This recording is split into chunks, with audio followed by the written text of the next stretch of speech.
Matthieu chapitre 4, vous pouvez ouvrir vos Bibles, chapitre 4 de Matthieu, et on va se concentrer sur les versets 5 à 7. On poursuit la série, on s'arrête davantage sur la seconde tentation dans le désert que notre Seigneur Jésus-Christ a eu à résister et à combattre. J'ai eu du mal à préparer ce message pour diverses raisons. J'avais cru terminer hier soir, et ce matin j'ai un peu tout repris. En fait, pas un peu tout repris, j'ai tout repris. La raison principale, une des raisons principales, c'est que je m'étais fixé, si vous vous souvenez bien, un plan en 4 questions pour chaque tentation.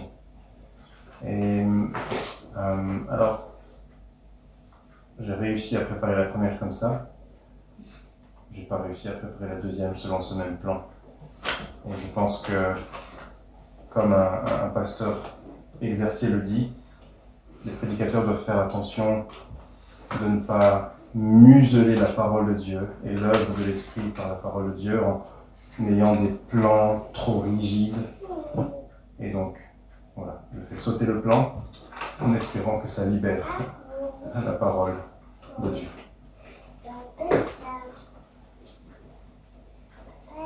Est-ce que vous avez déjà fait ce jeu, ce défi, vous savez, où il y a une corde bien ferme, une corde à plusieurs brins, et vous vous retrouvez à l'extrémité de la corde, et une personne se trouve à l'autre extrémité de la corde. Et vous essayez donc, le but de l'exercice, c'est de tirer la corde et d'attirer l'autre, n'est-ce pas? Donc vous exercez une force, une pression, et la personne en face exerce une force, une pression contraire. Ça, c'est une forme du jeu. Mais parfois, des petits malins ont une autre forme du jeu qui consiste à exercer une pression pour que la personne en face aussi se mette à exercer une pression. Et puis, qu'est-ce qu'on fait? Ok, vous savez tout, donc ça veut dire que vous avez probablement ou bien fait vous-même, ou bien subi. On lâche d'un coup, n'est-ce pas? Et qu'est-ce qui se passe? L'autre tombe dans l'autre sens. Alors, il gagne, ça dépend quel est le but. Si le but est de rester debout, il perd, n'est-ce pas? Il risque en tout cas de trébucher en arrière à cause de la pression. Et c'est une image effectivement qui nous paraît anodine, mais quand on l'applique à ce que le diable fait, on voit ici beaucoup plus la malice et la cruauté de cette façon d'agir. Sachez-le, si le diable n'arrive pas à vous attirer dans le donjon du désespoir, à vous tirer, n'est-ce pas, dans le donjon de la dépression et du découragement et du doute envers Dieu, eh bien, il n'hésitera pas à lâcher la corde pour que soudainement vous tombiez dans la présomption, dans l'arrogance. Et c'est sa manière d'agir, nous le voyons dans la tentation ici, dans la deuxième. Et en tant qu'enfants de Dieu, pour prendre une autre image, nous sommes des flèches au service de Dieu. Et dans sa souveraine bonté et sagesse, Dieu peut permettre les épreuves et les tentations du diable pour nous aiguiser. Non pas pour nous perdre, mais pour nous aiguiser. Mais le diable a un but différent. Lui, il cherchera plutôt, non pas à nous rendre meilleurs par l'épreuve, mais à nous casser. Et vous pouvez imaginer la flèche, n'est-ce pas, faite de bois, et que le diable cherche à casser plutôt qu'à aiguiser. Mais si le bois dont nous sommes faits par la grâce de Dieu tient et qu'il est solide, alors plutôt que de chercher à nous casser, le diable cherchera à se saisir de nous pour nous retourner, n'est-ce pas, contre le Seigneur auquel nous appartenons. Il essaiera, autrement dit, de nous dresser contre Dieu.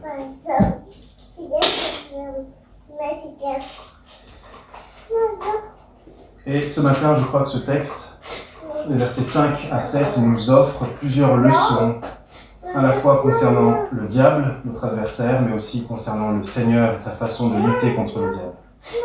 Et nous allons lire donc les versets 5 à 7.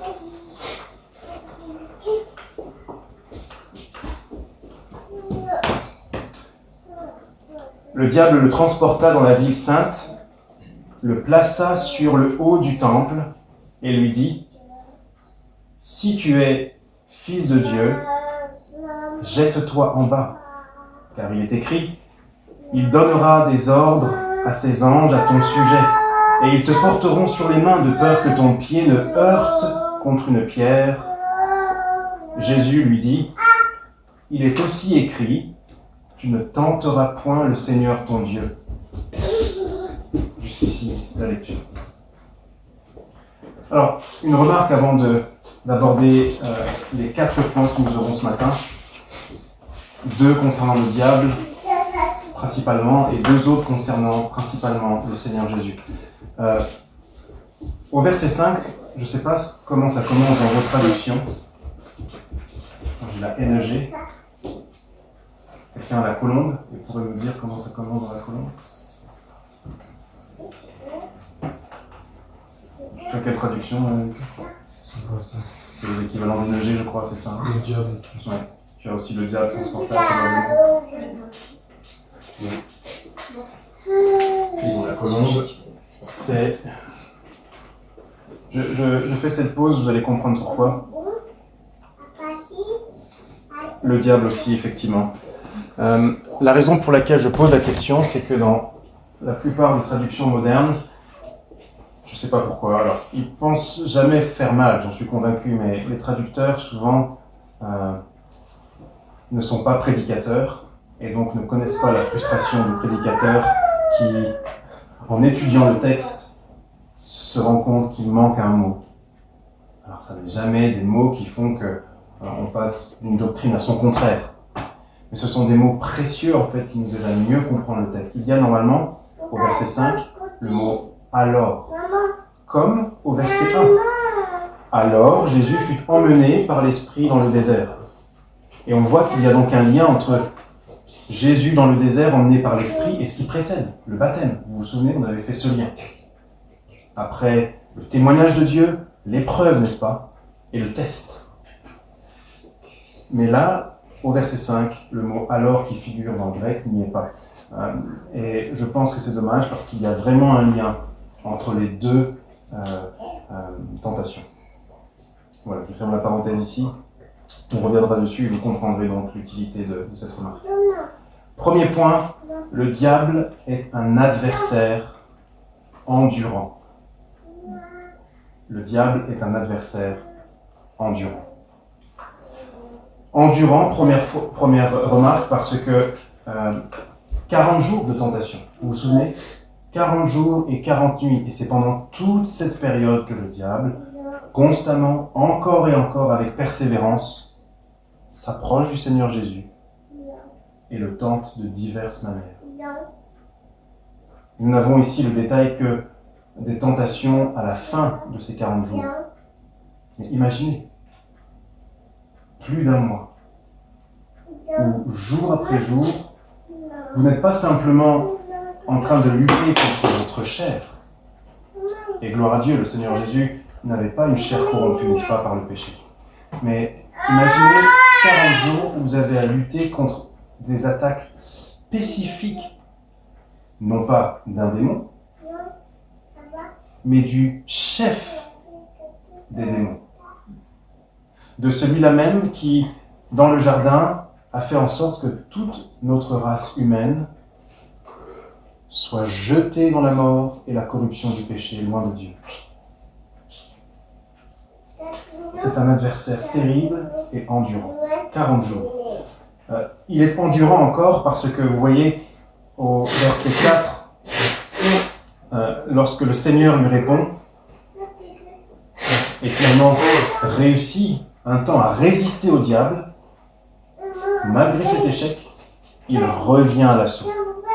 Il revient à la charge, et nous lisons au verset 5, « Alors, le mot qui devrait figurer, le diable le transporta dans la ville sainte. » Comme si Matthieu voulait souligner que le diable ne se laisse pas facilement détourner. Il agresse de façon vicieuse et il cherche à épuiser, à fatiguer ceux à qui il s'attaque. Il cherche finalement à tellement les assaillir ils en finissent par baisser leur garde, par se décourager de fatigue. Nous avons 2 applications au moins que nous pouvons tirer de ça. C'est parce que, d'abord, première application, parce que le diable est un adversaire endurant, nous avons besoin d'une grande vigilance, car ses assauts sont constants. Quand bien même ils ne sont pas directs, le diable est constamment en train d'assaillir. Nous avons besoin donc d'une vigilance de tous les instants. C'est ce que Pierre va dire notamment, et c'est ce qu'il va écrire aux chrétiens dans sa première épître, lorsqu'il dit au chapitre 5, verset 8, je n'ai pas besoin de chercher, je lis rapidement. Écoutez bien. Soyez sobres. Autrement dit, soyez vigilants, n'est-ce pas? Soyez capables d'être équilibrés, d'avoir les bons réflexes. Soyez tempérants, soyez sobres. Veillez. Votre adversaire, le diable, rôde comme un lion rugissant, cherchant qui il dévorera. Vous avez besoin, comme le Seigneur Jésus en a eu besoin dans cette tentation, nous avons besoin d'être vigilants constamment. Deuxième application, parce que le diable est un adversaire endurant, persévérant, harcelant, nous avons besoin de patience. Pas simplement de vigilance, pas simplement d'être sur nos gardes, mais nous avons besoin de patience, car ça peut être long. Parfois, le diable peut s'attaquer à des croyants et s'attaquer à eux longtemps. Pensez à Job.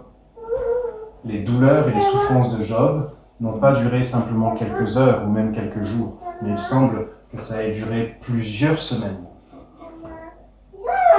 Une semaine où ses amis restent silencieux, sans compter la semaine qui a précédé ou les jours qui ont précédé où il a perdu, n'est-ce pas, tous ses biens ainsi que ses enfants. Puis, au moment où ses amis commencent à ouvrir la bouche, et lui aussi, probablement plusieurs jours se sont écoulés. Nous avons besoin de patience, et c'est ce que Jacques, vous connaissez ce texte, nous dit. Il faut que la patience accomplisse son œuvre pour nous rendre parfaits, c'est-à-dire matures, capables de tenir dans l'épreuve, et de tenir afin de pouvoir saisir la récompense et la consolation de Dieu une fois qu'on aura tout surmonté. Le diable, donc, premier point, est un adversaire endurant. Deuxième point concernant le diable en particulier, c'est que le diable est un ennemi rusé. Ce n'est pas simplement, vous savez, celui qui pourra vous courir après longtemps, parce qu'il est très endurant et il a du souffle. Et si vous avez dû, je ne sais pas si ça vous est arrivé, mais moi ça m'est arrivé, et c'était par ma faute, mais l'illustration peut quand même aider, de me faire courir après par un camarade lorsque j'étais au collège, un camarade que j'avais fâché. Et sincèrement, il était super endurant. J'ai couru très longtemps, et il était tellement déterminé à me suivre que quoi que je fasse, je monte, je descends les escaliers, son trajet était identique au mien et je désespérais vraiment de pouvoir le semer. Et effectivement, à un moment donné, il m'a rattrapé. Mais une telle personne, si elle n'est que endurante, on pourrait éventuellement, n'est-ce pas, lui jouer un tour et faire en sorte qu'elle nous perde de vue, parce que peut-être elle n'est pas aussi rusée. Il suffirait d'une fausse piste, il suffirait d'une façon ou d'une autre, n'est-ce pas, de l'induire en erreur, de lui résister d'une façon ou d'une autre pour s'en débarrasser. Mais le diable n'est pas ainsi. Il est, vous le savez, le serpent ancien, le serpent qui était le plus rusé des animaux des champs que Dieu avait fait. Et donc ce n'est pas étonnant qu'il ait une grande capacité à prendre au piège ses cibles.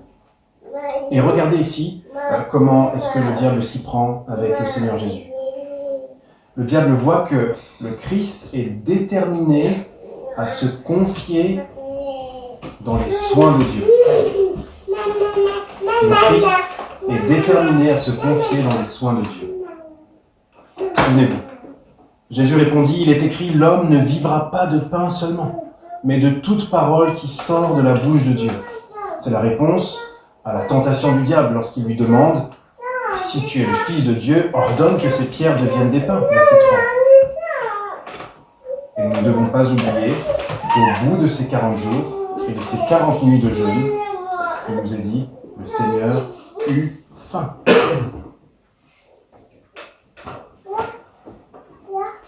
Et donc, le diable, voyant que, je n'ai pas réussi à attirer le Christ sur le chemin de l'incrédulité et du doute concernant la bonté de Dieu, alors je vais m'y prendre autrement.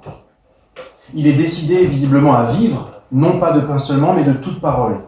Alors, si je ne peux pas l'empêcher de croire, je vais chercher à le faire, entre guillemets, mal croire. Si je ne peux pas interrompre sa foi, je vais chercher à corrompre sa foi. Et c'est comme si le diable s'adressait directement au Seigneur Jésus et entre les lignes, on peut lire, il dit « Ok, puisque tu dis te confier dans la parole de Dieu et puisque tu es le Fils de Dieu, Dieu n'a-t-il pas dit que si tu sautes, que si tu tombes, il enverrait ses anges? Est-ce que tu y crois vraiment? N'y a-t-il pas des raisons d'en douter? Toi qui souffres de la faim depuis près de 40 jours, tu as jeûné, et tu as faim maintenant. Et pourtant des pains de rien du tout. Dieu ne t'en a pas encore envoyé, tu es encore dans la détresse. Voilà l'occasion de vérifier, une fois pour toutes, si Dieu est avec toi ou non. Puisque tu es le Fils de Dieu, si tu es le Fils de Dieu, jette-toi du haut du temple. Et vous aurez remarqué, n'est-ce pas, comment le diable est non seulement rusé, mais varié dans ses pièges. Quand on pense à nos premiers parents, c'est exactement l'inverse qu'il a fait. Il a voulu les éloigner de la parole de Dieu. En tout cas, Dieu a-t-il vraiment dit? Et ici, c'est plutôt, mais tu as vu, Dieu a dit.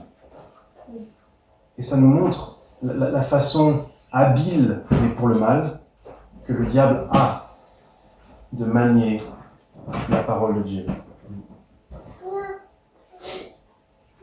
Dernière remarque, le raisonnement ici que le diable essaye d'attirer le Seigneur, pour qu'il ait ce raisonnement, vers lequel il essaye d'attirer le Seigneur, c'est le raisonnement des Israélites dans le désert. Venez avec moi dans Exode au chapitre 17. Dans la première tentation, on avait lu un épisode du chapitre 16 de mémoire, épisode où les Israélites, n'est-ce pas, ont douté de la bonté de Dieu et Dieu leur a envoyé la manne ensuite. Vous vous souvenez de cet épisode? Et la leçon dans Deutéronome, c'est que Dieu les disciplinait comme un père discipline son enfant. Il leur a fait connaître la faim, mais qu'il s'occupait d'eux. Ils n'ont pas manqué réellement de pain. Deuxième épisode, chapitre 17, les Israélites vont continuer encore leur rébellion contre Dieu. Et nous lisons. Toute l'assemblée des enfants d'Israël partit du désert de Sin, selon les marches que l'Éternel leur avait ordonnées. Et ils campèrent à Réphidim, où le peuple ne trouva point d'eau à boire. Alors le peuple chercha querelle à Moïse. Ils dirent, « Donnez-nous de l'eau à boire. » Moïse leur répondit, « Pourquoi me cherchez-vous querelle? Pourquoi, vous connaissez cette expression, tentez-vous l'Éternel. » Le peuple était pressé là, pressé par la soif et murmurait contre Moïse. Il disait, « Pourquoi nous as-tu fait monter hors d'Égypte pour nous faire mourir de soif, moi, mes enfants et mes troupeaux? Moïse cria à l'Éternel en disant « Que ferai-je à ce peuple? Encore un peu et ils me lapideront. » L'Éternel dit à Moïse « Passe devant le peuple et prends avec toi des anciens d'Israël. Prends aussi dans ta main ta verge avec laquelle tu as frappé le fleuve et marche. Voici, je me tiendrai devant toi sur le rocher d'Horeb. Tu frapperas le rocher et il en sortira de l'eau et le peuple boira. » Et Moïse fit ainsi aux yeux des anciens d'Israël. Il donna à ce lieu le nom de Massa et Mériba, parce que les enfants d'Israël avaient contesté et parce qu'ils avaient tenté l'Éternel. Un des deux termes, Massa et Mériba, signifie contestation et l'autre, tentation. Ils avaient tenté l'Éternel en disant « L'Éternel, écoutez bien, est-il au milieu de nous ou n'y est-il pas ?» Vous voyez le problème ici? Quel est le péché des Israélites ici? Quel est leur souci? Il est double, contestation et tentation. Mais en quoi ils ont tenté? En quoi ils ont voulu mettre à l'épreuve? En quoi c'est un problème? On va le voir plus précisément après. Mais simplement disons ceci. Au chapitre 16, Dieu leur envoie la manne du ciel et des cailles. Au chapitre précédent, Dieu les fait sortir d'Égypte par des prodiges. Dieu écarte la mer en deux. Est-ce qu'ils ont vraiment des raisons de se poser la question, Dieu est-il au milieu de nous ou n'y est-il pas? Allons même un peu plus loin. Saviez-vous que si vous lisez quelques versets plus tôt, souvenez-vous, juste avant qu'ils arrivent là où ils sont, Dieu les a conduits vers un oasis. Il y avait 12 oasis et 70 palmiers dans le désert. Autrement dit, Dieu leur a montré, la soif, c'est pas un problème. Vous êtes nombreux, Israélites, n'est-ce pas? Et donc il vous faudrait plus que quelques fontaines. Il vous faudrait davantage que quelques gourdes d'eau. Voilà 12 oasis que les Israélites n'avaient pas trouvé eux-mêmes. Ça veut dire suffisamment pour tout le peuple et tous les troupeaux. Et il pose la question quand même, simplement parce que de nouveau ils ont soif. Dieu est-il au milieu de nous ou pas?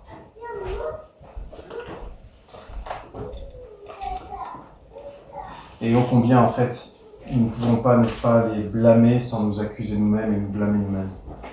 Combien de fois il nous arrive de traverser des déserts. Et quand nous traversons ces déserts, ce n'est pas la première fois que nous traversons un désert en tant que croyants. Et il nous arrive quand même de poser la question, Dieu est-il avec moi ou non?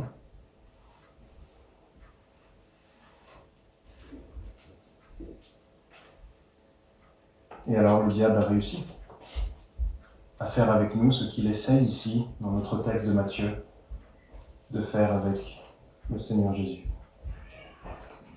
Autrement dit, le diable est rusé parce qu'il essaye de prendre la confiance que le Seigneur a déclaré avoir sur la parole de Dieu et de la corrompre, de la tordre en poussant le Seigneur à mettre à l'épreuve Dieu. C'est essayer de nous pousser à l'arrogance et à l'hypocrisie, comme si nous avions le droit, n'est-ce pas, d'exiger à Dieu plus encore de preuves. Et ici, il apparaît clairement que le diable a étudié ce qui a causé la perte de l'ancien peuple de Dieu et il cherche à conduire le sauveur du peuple de Dieu dans les mêmes travers. Application pour nous.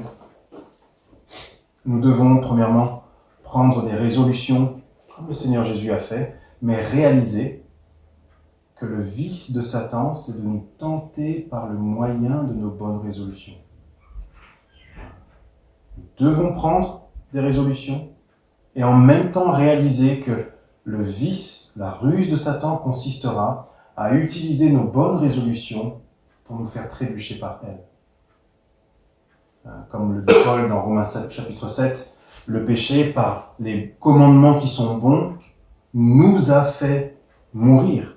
Et par là, il montre le péché qu'il est profondément mauvais parce qu'il prend ce qui est bon, et nous fait périr avec ce qui est bon. Laissez-moi vous donner deux exemples, deux illustrations. Quelqu'un peut réussir à vaincre la gourmandise et devenir, du coup, dans l'autre extrême, ascète, en pensant qu'il y a une vertu spirituelle en soi, dans le fait de se priver excessivement. Et vous voyez, il a gravi la montagne, il est arrivé à la crête, et il n'est pas resté sur l'équilibre, en se débarrassant en arrière de la gourmandise, il est allé de l'autre côté de la montagne, de l'autre excès, vers un ascétisme qui relève plus des religions ésotériques que de la religion biblique. Un commentateur, je crois que c'est Matthew Henry, donne une autre illustration. Il fait remarquer que on peut avoir surmonté peut-être la tendance à être dépensier, à être prodigue, une tendance qu'il faut surmonter, n'est-ce pas? Mais le risque, si on ne prend pas garde, c'est de tomber de l'autre côté de la ligne en devenant plein de convoitises. Plein de convoitises. Et oui, la logique est la suivante, n'est-ce pas? J'étais dépensier, je dépensais sans compter. Il faut que je change ce comportement pour honorer Dieu. Mais si je ne fais pas attention, le diable peut commencer à me faire voir d'un mauvais œil, n'est-ce pas, ceux qui ne sont pas devenus comme moi, plus économes, plus sages. Et en fait, finalement, derrière cette maîtrise de mes dépenses, se cache de la convoitise, un mécontentement, une insatisfaction, n'est-ce pas? Prenons donc des résolutions, comme le Seigneur l'a fait, en disant, ma résolution c'est de vivre non seulement de pain, mais de toute parole qui sort de la bouche de Dieu, mais prenons nos résolutions en ne laissant aucun avantage au diable, en étant vigilants, en demandant à Dieu son aide, que le diable ne nous dépasse pas sur un côté ou sur l'autre. Deuxième application pour nous, nous voyons ici clairement, le diable sait tordre la parole de Dieu pour faire trébucher ceux qui se confient en elle. Quel danger, n'est-ce pas? Le moyen même sur lequel nous voulons reposer notre foi et bâtir notre vie, bâtir notre maison, non pas sur le sable, mais sur le roc de la parole de Dieu, c'est ce que le diable utilise pour nous faire trébucher. Comment est-ce qu'il s'y prend? Eh bien, si vous l'avez vu avec moi, ou si vous ne l'avez pas remarqué, le diable met des conditions aux promesses que Dieu a faites sans condition, et tantôt il enlève plutôt les conditions, il cache les conditions aux promesses que Dieu a faites avec condition. C'est ce qu'il fait ici, n'est-ce pas? Lisons encore ensemble, verset 6. Et il lui dit, « Si tu es le Fils de Dieu, jette-toi en bas, car il est écrit, citation de la parole de Dieu, il donnera des ordres à ses anges à ton sujet, et ils te porteront sur les mains, de peur que ton pied ne heurte contre la pierre. » Promesse de Dieu. Mais si on la regarde en contexte, en tout cas le diable semble prétendre que c'est une promesse sans condition, sans aucune condition. N'est-ce pas? Si vous regardez dans le contexte, prenez avec moi le psaume 91.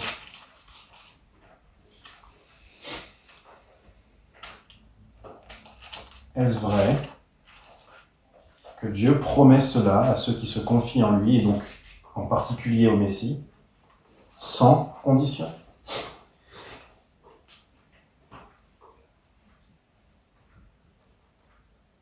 Regardez à partir du verset 9. Car, le car ici peut être traduit aussi par parce que, c'est la raison, n'est-ce pas?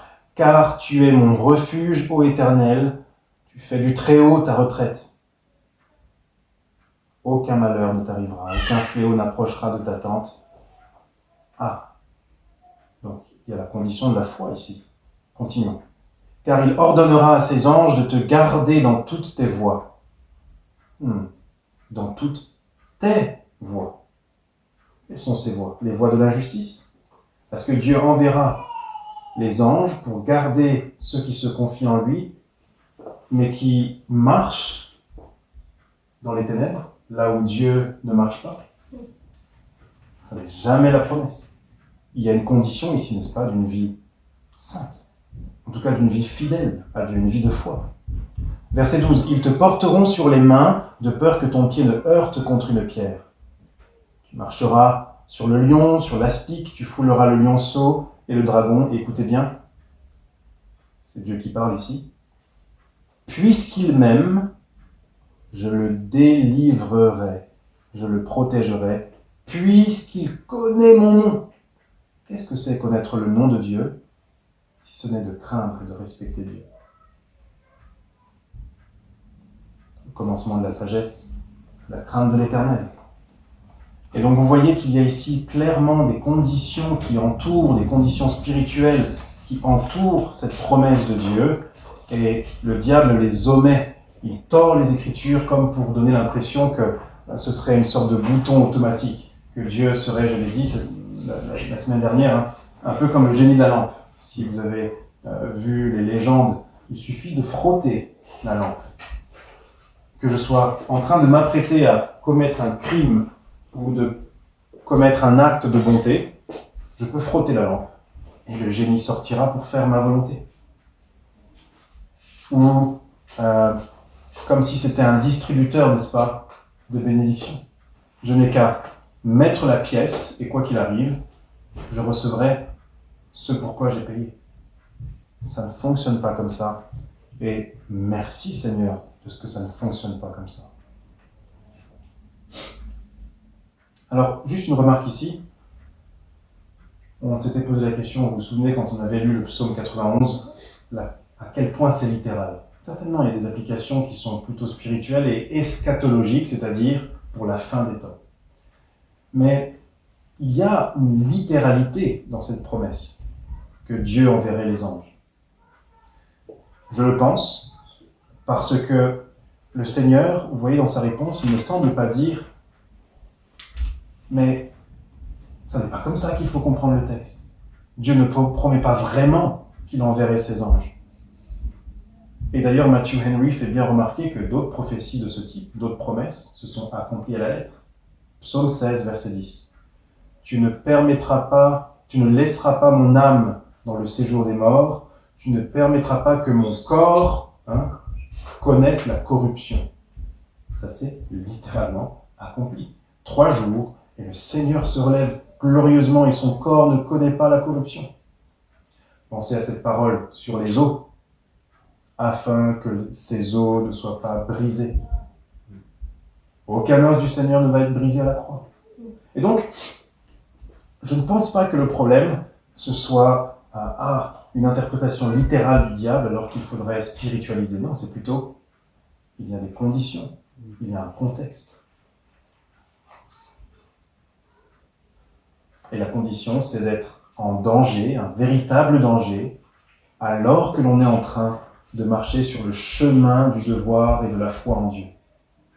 Là, si vous vous trouvez sur ce chemin, vous pouvez compter sur ce type de promesse pour que Dieu littéralement intervienne et vous envoie des anges quand bien même vous ne les verriez pas. Or, Christ ici, est-il en danger? Est-il dans l'obligation de sauter? Un commentateur, et c'est très juste, il fait remarquer, on voit ici que Dieu a mis des limites au diable, puisque le diable a pu certes l'emmener à Jérusalem, l'emmener sur le haut du temple, mais comme tu le suggères, effectivement, il lui restait plus qu'à pousser le Christ, n'est-ce pas? Mais il ne le peut pas. Il lui dit, jette-toi. Jette-toi. Très clairement, il n'y a pas de danger imminent ici. Et sauter d'ailleurs serait une façon de forcer Dieu à prouver qu'il est digne de confiance. Et on ne fait pas ça avec Dieu. On ne fait pas ça avec Dieu. Nous avons donc un besoin constant et grand, pour finir cette application, sur le fait que nous devons être constamment en train d'examiner l'exactitude de l'interprétation ou de l'explication ou de l'application de la parole de Dieu. Comme les Béréens, vérifions ce qui est enseigné, y compris lorsque vous m'entendez prêcher. Ayez toujours cette disposition, non pas du scepticisme, on ne parle pas ici du scepticisme, nous sommes des croyants, mais cette vigilance spirituelle, cette promptitude, cette disposition spirituelle à avoir toujours la conscience liée par les Écritures et donc disposée à peser et à vérifier. Car l'apparence de la piété, souvenez-vous, c'est une ruse que le diable a enseignée et enseigne encore aujourd'hui à bien des hommes. Et par cette ruse, il cherche notamment à tordre les Écritures. Apparence de la piété parce qu'on cite la Bible, mais apparence seulement parce qu'on en tord le sens. Passons au troisième point, l'avant-dernier. Ici, on va parler du Seigneur. 2 points donc concernant le Seigneur. Le troisième pour dire que le Seigneur est un combattant qui est équipé ou qui est plein de ressources. Et ensuite, le Seigneur craint Dieu. Le Seigneur Jésus craint Dieu. D'abord donc, le Seigneur est un combattant équipé et plein de ressources.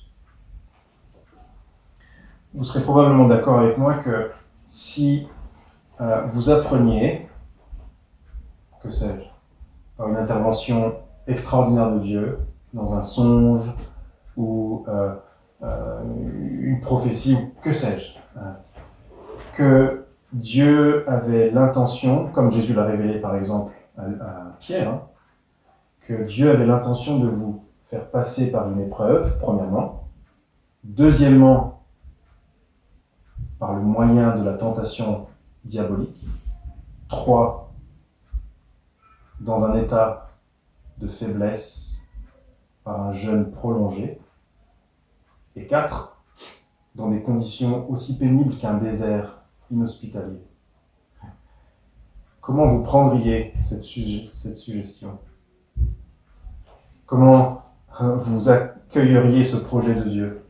Certainement, je pense, alors je ne sais pas, vous êtes connaisseur de vous-même, mais je pense que dans un premier temps, je resterai, comme on dit, c'est-à-dire sans voix, en train de réfléchir et de me dire, en fait, je ne doute pas de la bonté de Dieu, et c'est pas trop... ce serait pas trop mon plan initial, si j'avais le choix. Et donc, je pense que vous serez d'accord que une telle situation demande une grande foi, n'est-ce pas ? Ça demande d'être bien équipé. Mais la foi qui n'est pas fondée sur la parole de Dieu n'est que folie. Ça n'est que prétention. La vraie foi vient de ce que l'on entend, vous le savez, et ce que l'on comprend de la parole de Dieu. Et nous voyons ici notre Seigneur Jésus qui est équipé et paré pour diverses tentations, pas simplement parce qu'il a foi, mais parce qu'il a foi dans la parole de Dieu qu'il connaît et maîtrise sur le bout des doigts. Non seulement la tentation à l'incrédulité et au doute concernant la bonté de Dieu, mais aussi la tentation à l'impiété et à la provocation vis-à-vis de Dieu. Ces 2 tentations, pour les surmonter et y faire face, nous avons besoin de la parole de Dieu. Vous vous souvenez, la première tentation, c'est l'incrédulité, douter de la bonté de Dieu. Le Seigneur répond par la parole de Dieu. Ici, c'est l'impiété, provoquer Dieu, mettre Dieu à l'épreuve. Et il répond par la parole de Dieu. Autrement dit, le Seigneur savait tenir en équilibre, parce qu'il connaissait les Écritures, le fait que Dieu est bon et sévère. Romains chapitre 11. Paul dit, « Oh, considérez alors la bonté et la sévérité de Dieu. bonté envers vous qui croyez, et sévérité envers les branches qui ont été retranchées à cause de leur incrédulité. Nous devons considérer ces deux choses, et c'est ce que le Seigneur fait ici. Et donc, dès que la tentation vient de l'impiété et de l'arrogance et de la provocation vis-à-vis de Dieu, il brandit un verset, il brandit l'épée de l'esprit et met en déroute le diable, n'est-ce pas, en répondant « Il est aussi écrit, tu ne tenteras point le Seigneur ton Dieu », verset 7. Deux applications. Ici, nous avons certainement l'une des preuves les plus évidentes de l'erreur de ceux qui découragent la lecture suivie et répétée de toute la Bible. Je répète. Nous avons ici certainement une des preuves les plus claires de l'erreur de ceux qui découragent la lecture suivie et répétée de toute la Bible. Je ne parle pas forcément d'un plan en particulier, mais je parle du plan général de lire toute la Bible de façon répétée, de connaître l'ensemble des Écritures. Pourquoi je dis que c'est une erreur manifeste et évidente? Parce que on ne peut pas mémoriser vraiment bien un itinéraire sans l'emprunter, sans le pratiquer régulièrement. Y passer et y repasser.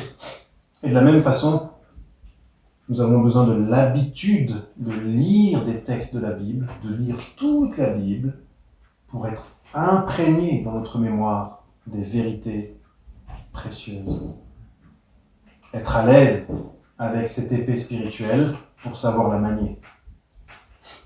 Une question, et c'était pas préparé, je ne veux pas te mettre sur le grill, mais c'est pas un secret que tu maîtrises l'art de faire tournoyer les bâtons dans la main. Je sais pas si ça a un nom spécifique, et j'ai déjà vu ça et c'est assez impressionnant. J'imagine ne pas me tromper en disant que c'est pas en 2 jours que tu as eu le niveau que tu as maintenant. Non. Et il a fallu qu'il y ait une pratique assidue et répétée, n'est-ce pas, des mêmes gestes. Okay. Et c'est comme tout. C'est comme tout. Et la Bible ne fait pas exception. La connaissance des Écritures ne fait pas exception à cette règle.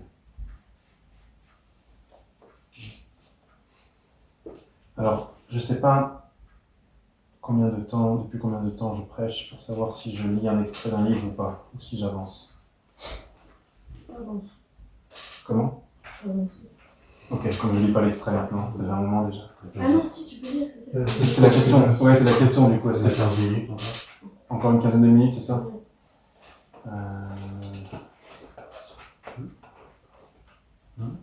Non, dans ce cas-là. Midi, je veux dire, Non, mais dans ce cas-là, je vais avancer. Alors.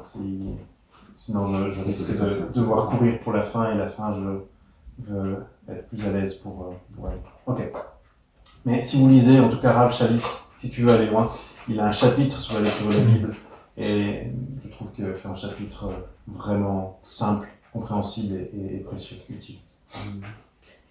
Deuxième application, concernant le fait que le Seigneur était bien équipé pour résister aux tentations du diable, nous ne devons pas négliger d'associer la lecture suivie et répétée de la Bible, de toute la Bible, avec la mémorisation spécifique de versets bibliques de toutes sortes. Et j'aimerais vous donner 2 pistes, peut-être, si vous ne savez pas par où commencer. Il existe des listes de versets thématiques.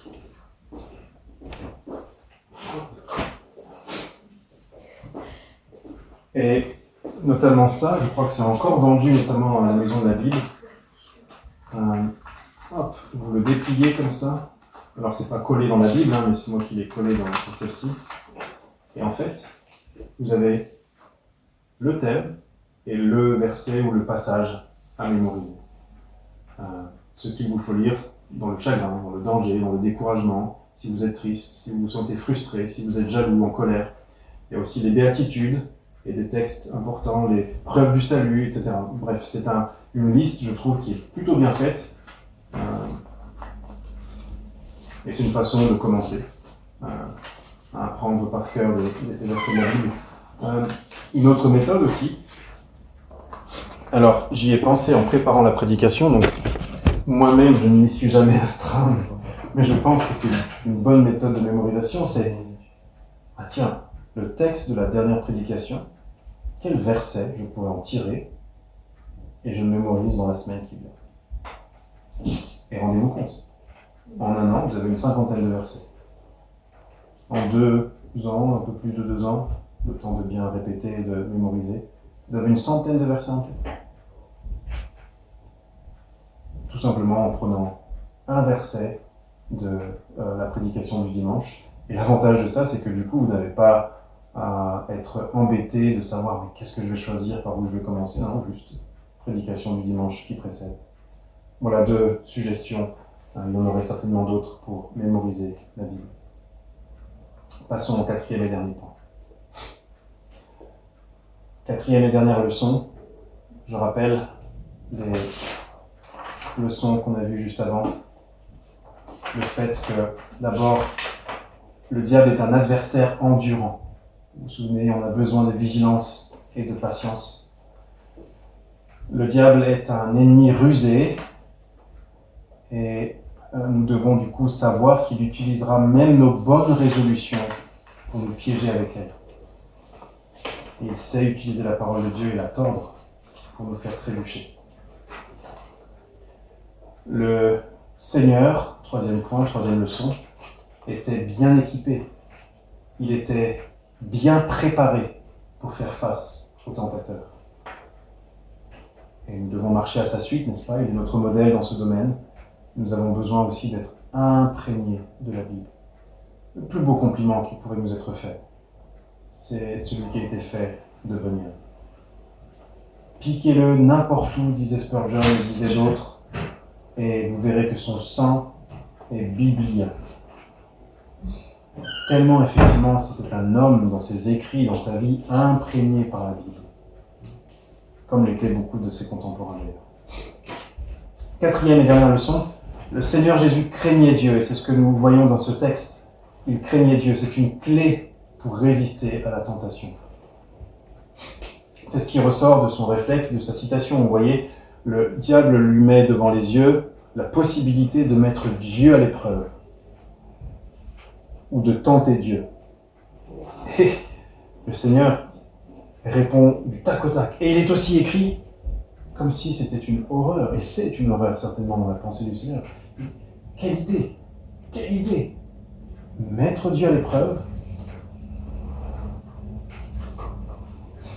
Ce qui est intéressant, c'est que le mot ici pour « tu ne tenteras point le Seigneur », le verbe « tenter », dans l'Ancien Testament en grec, la traduction que lisaient les premiers chrétiens, on le trouve uniquement dans 4 passages. Deutéronome 6, 16, et ensuite 2 fois dans Deutéronome 8, intéressant, et Psaume 78. Est-ce que vous savez que ces 4 textes parlent tous d'Israël dans le désert? C'est très intéressant, je trouve. Alors, peut-être que vous ne trouvez pas ça intéressant, et c'est pas très grave. Mais je crois qu'une des références qui peut nous aider à voir le caractère profondément immoral de la tentation du diable, c'est Deutéronome justement 8, verset 16. C'était particulièrement, je pense, immoral pour la raison que nous allons lire. Si nous comprenons ce que ça veut dire de mettre à l'épreuve, tenter dans le sens mettre à l'épreuve. Verset 16. Peut-être pour avoir... Donc, tu n'oublieras pas l'Éternel ton Dieu au verset 14, qui t'a fait, etc., qui t'a fait, verset 15. Et verset 16, qui t'a fait manger dans le désert la manne inconnue à tes pères, afin, écoutez bien, de t'humilier et de t'éprouver, voilà notre verbe, c'est pas fini, pour te faire ensuite du bien. Et quelle est la logique en fait donc de l'épreuve? L'épreuve, c'est un exercice qui est proposé par un supérieur envers un égal ou un inférieur. C'est un exercice qui va lui permettre de voir si la personne exercée, la personne examinée, éprouvée, est en condition, si elle est digne, de recevoir ensuite un paiement, une faveur, une récompense. Vous me suivez jusque-là? Du coup, lorsque le diable tente le Seigneur Jésus d'éprouver Dieu, il est en train, du coup, de tenter le Christ, de faire descendre le Père de son trône pour le faire asseoir au banc des accusés. Il veut le faire descendre de son trône de juge suprême pour le faire asseoir au banc d'examen. C'est une offense du plus grand genre, du plus grave type. C'est comme si nous disions à Dieu, lorsque nous faisons ça, tu te montreras digne de ma confiance et de mon obéissance, je te récompenserai de mon obéissance et de ma foi, si d'abord tu prouves ceci ou cela. Souvenez-vous les Israélites, Dieu est-il au milieu de nous ou non? Si c'est le cas, qu'il nous donne de l'eau maintenant.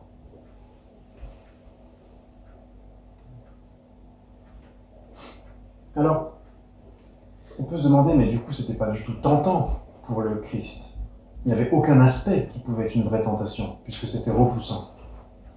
Eh bien, je pense qu'il y avait un aspect qui pouvait être tentant. Regardez. Le diable lui donnait là une occasion de le faire taire. Si tu es le Fils de Dieu. Hein, si je suis le Fils de Dieu. C'était simple. Une démonstration grandiose. Je saute, Dieu envoie ses anges. Qu'est-ce qui resterait encore au diable de dire? Une occasion de faire taire le diable, n'est-ce pas? Mais plus encore, une occasion de susciter la foi dans le peuple que le Seigneur Jésus est venu pour sauver. Qu'est-ce que je veux dire par là? Où est-ce qu'il se trouve? Sur le temple, à Jérusalem. On l'a lu ensemble, verset 5, le diable le transporta dans la ville sainte et le plaça sur le haut du temple. Quelle meilleure occasion que celle-là d'attirer l'attention. Dieu envoie ses anges, je saute du temple, du haut du temple. Est-ce que vous savez combien mesurait le temple d'Hérode? Très haut. Très haut, effectivement. Il mesurait très haut. Dans votre sens, on peut le dire comme ça, vraiment. C'était vraiment super haut.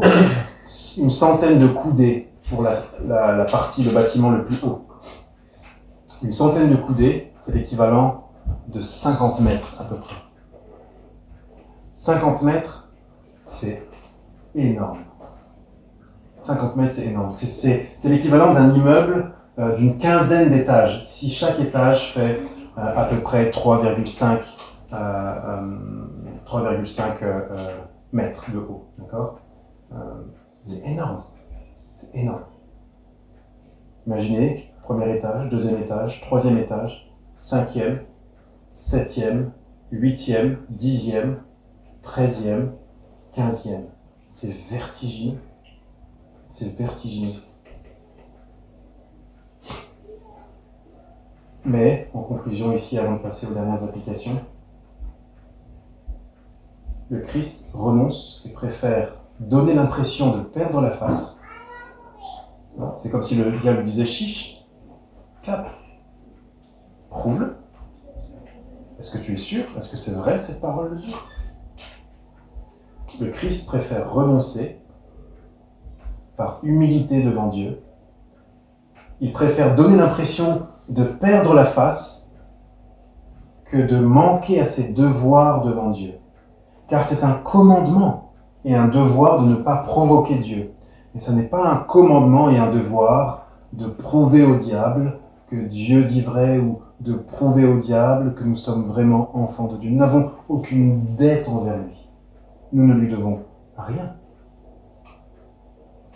Et comment est-ce que Christ aurait pu sauver le peuple de son impiété et de son arrogance envers Dieu en se faisant lui-même conduire à désobéir à Dieu par une semblable arrogance, n'est-ce pas? Non, la crainte de l'Éternel est pure et elle consiste à respecter les commandements, dit le proverbe. Application. Rapidement, pour ceux qui négligent la crainte de Dieu, il est clair qu'ils se privent d'un rempart contre le péché et contre les tentations du diable. C'est un discours qu'on entend dans beaucoup, malheureusement, de bouches chrétiennes, et même parfois de chrétiens véritables, sincères, mais bien ignorants. Oh, le discours de la crainte de Dieu. Oh, c'est passé. Surtout, l'amour chasse la crainte, n'est-ce pas, ce fameux verset que l'on maltraite en le citant sans contexte. L'amour bannit la crainte, l'amour parfait bannit la crainte. Nous craignons plus Dieu, puisqu'il est Père. Alors que Christ ici semble dire au diable exactement l'inverse. Parce que Dieu est mon Père, je le crains et le révère, et je respecte son commandement. Tu ne provoqueras pas, tu ne tenteras pas, tu ne mettras pas à l'épreuve l'Éternel, ton Dieu. Frères et sœurs, chérissons la crainte de l'Éternel. Chérissons-la et même réjouissons-nous de pouvoir craindre Dieu. C'est un privilège. C'est l'œuvre de l'Esprit dans nos cœurs qui met cette crainte salutaire. De sorte que nous pouvons dire avec Néhémie, nous sommes tes serviteurs qui prenons plaisir à la crainte de ton nom. Néhémie chapitre 1.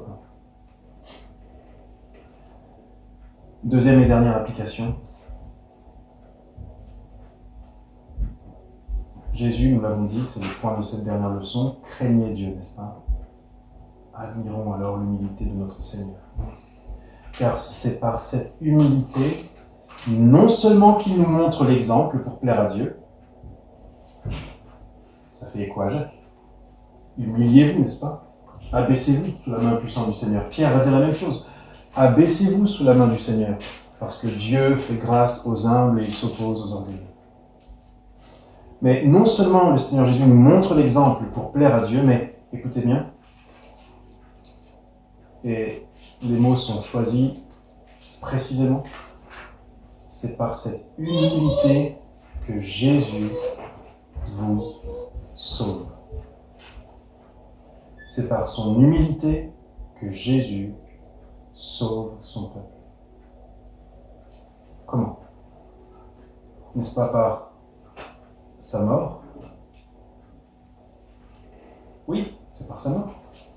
Mais sa mort est le fruit de son humilité. Philippiens 1. Lui qui, existant en forme de Dieu, n'a pas regardé son égalité avec Dieu comme un butin à ravir, mais s'est dépouillé lui-même en prenant la forme d'un serviteur. Il a été trouvé parmi nous, n'est-ce pas, comme un simple serviteur et s'est abaissé, se rendant obéissant jusqu'à la mort, et même la mort de la croix. Il s'est dépouillé lui-même, il s'est humilié lui-même jusqu'à la mort de la croix. L'humilité du Seigneur Jésus nous sauve. C'est en acceptant de perdre la face en apparence devant le diable que le Christ s'est exercé, entraîné à résister à des tentations semblables et plus cruelles encore. Je vais citer ces deux textes parce que le temps manque, mais si vous pouvez que Dieu nous aide parce que c'est tellement précieux. Je vous assure, quand j'ai vu ça, je me suis dit que je suis encore tellement ignorant de tout ce que Christ a fait pour nous. Écoutez, en quoi ça l'a exercé. Il perd donc en apparence, la face devant le diable qui lui dit « Chiche, chiche, tu dis que tu es le Fils de Dieu, prouve-le, saute.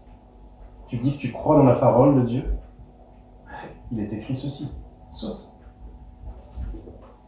Le Christ accepte en apparence de perdre la face parce qu'il ne se préoccupe pas d'abord de lui et de son image, surtout pas auprès du diable, mais de ses devoirs envers Dieu. Matthieu chapitre 26, versets 50 à 56. Judas vient avec la foule pour arrêter le Seigneur Jésus. Il est sorti du jardin de Gethsémani, là où il a intercédé pour que la volonté de Dieu se fasse, non la sienne. Okay? Judas vient et il précise, n'est-ce pas? Vous venez avec moi, prenant des bâtons, venez vers moi, pardon, avec des bâtons et des fourches et des épées, comme pour arrêter un brigand. Autrement dit, là, l'insulte, n'est-ce pas, c'est tu es un malfaiteur, brigand, quelqu'un dont on doit se débarrasser.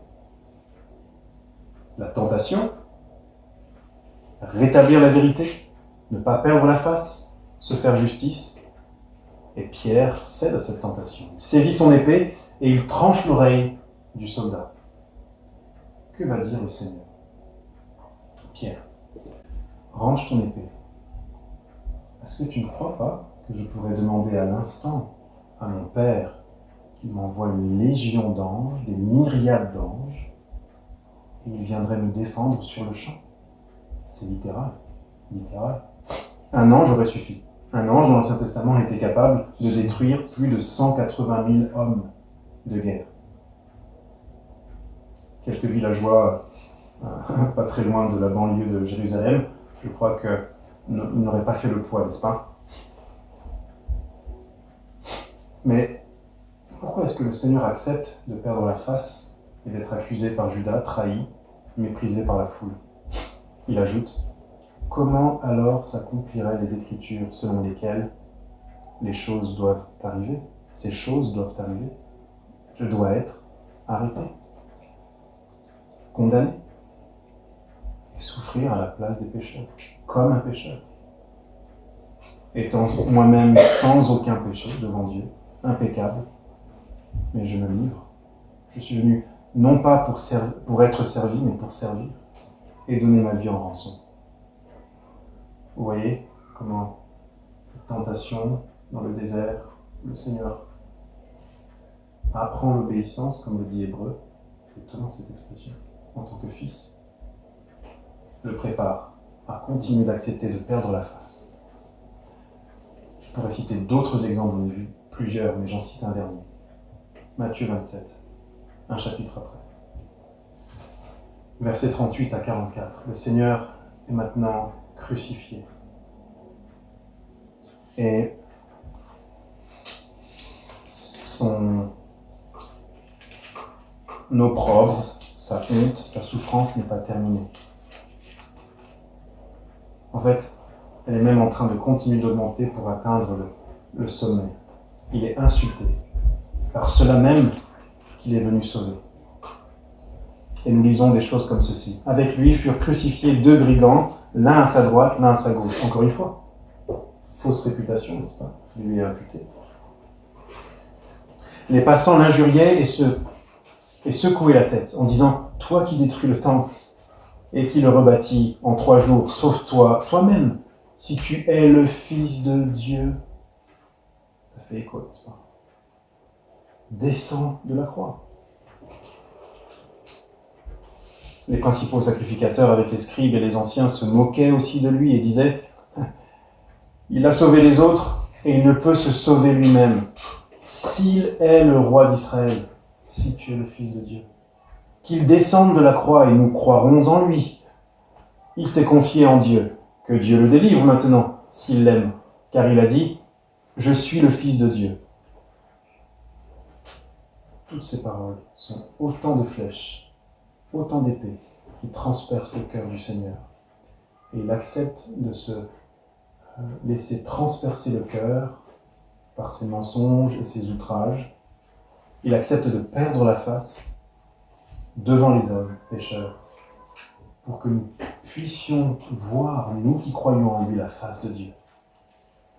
Il accepte de perdre la face devant les hommes pour que nous n'ayons pas à perdre la face, à rougir devant Dieu. Il nous l'a envoyé pour nous purifier de nos fautes et nous approcher de lui. C'est le message de la croix, c'est le message de notre foi. Que Dieu soit profondément admiré et loué pour sa sagesse. Que Christ soit remercié pour son dévouement. Et que nous soyons profondément encouragés et exhortés par l'Esprit de Dieu à vivre, n'est-ce pas, complètement pour Dieu. Complètement. Amen.